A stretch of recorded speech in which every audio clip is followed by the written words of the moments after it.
Growing up, my family moved around a lot. We moved probably over 20 times, and I'm still in Mhm. my 20s. So we never really got to furnish our place properly. It was whatever furniture that the previous landlord has left. And even after graduating, getting a job at Mackenzie didn't really help that either, because I just ordered a mattress in my apartment and I was just living in hotels. Yeah. And then COVID happened. So I had to pack up everything. I went back to my apartment with just a mattress. Yeah. And I was working over 100 hours a week on top of my mattress. And that's when I called it quits. I was like, I need to furnish. I can't live like this. And if I'm going to spend my own money to furnish my place, I have to do it right. And since I did not grow up with any resources or knowledge around interior design or what type of design style I liked, and planning everything around my budget, it seemed very overwhelming.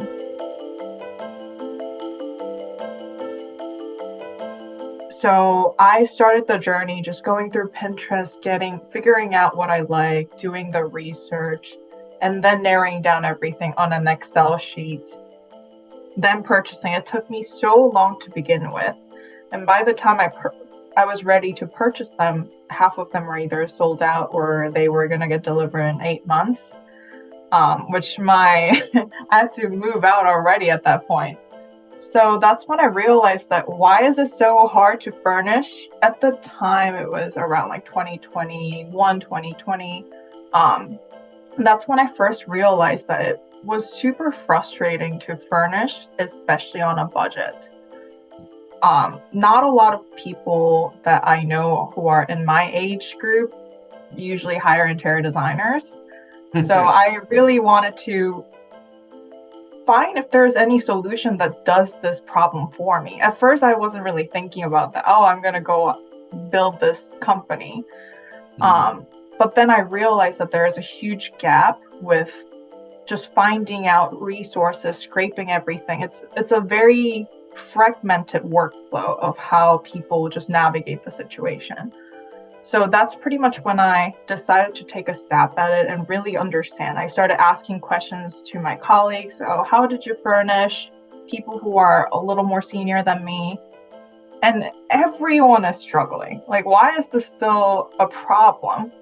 And then I kind of started having a mission, because if you think about it, home is such an essential part of your life. It's where you wake up and where you go to sleep. But a lot of people aren't able to realize and build a home that truly represent you and you feel at home because of this limited resource. It's not about money. Even with just very, very little money, you can furnish it beautifully. Mhm. So my core mission of why I wanted to start this is I don't want interior design to be just the people who have money. I want it to be readily available to people who have limited resources at ease, was pretty much how I got the motivation for Craftle. As far as I understand, it's algorithmic searching and some machine learning and things like that. But my field's not interior design either, and I'm not a computer scientist. So break it down into terms that I will understand. And how does this all work, right? Right. So we started out pre-GPT era, and we built Mhm. our proprietary algorithm, which essentially take a furniture piece and classify into a design type based on what does the chair's leg look like. And we kind of understand a furniture from a Mhm. design standpoint. Then we took it to further kind of like color, dimension, and additional context. So that's pretty much how we provided our craft my style. Basically, you give us your budget and we're going to furnish within the design style within that budget. Um, so that tool that we built is totally proprietary, that we built from scratch. Mhm. But lookalike finder, we're using GPT. We we are taking into consideration of visual matching to Mhm. give the product that looks very similar to the description of the product that you're showing. Right now, we're allowing our users to copy the URL and show it. So we basically scrape the website to recognize, okay, it looks like this, and then our algorithm recommends products that fit within that criteria and budget.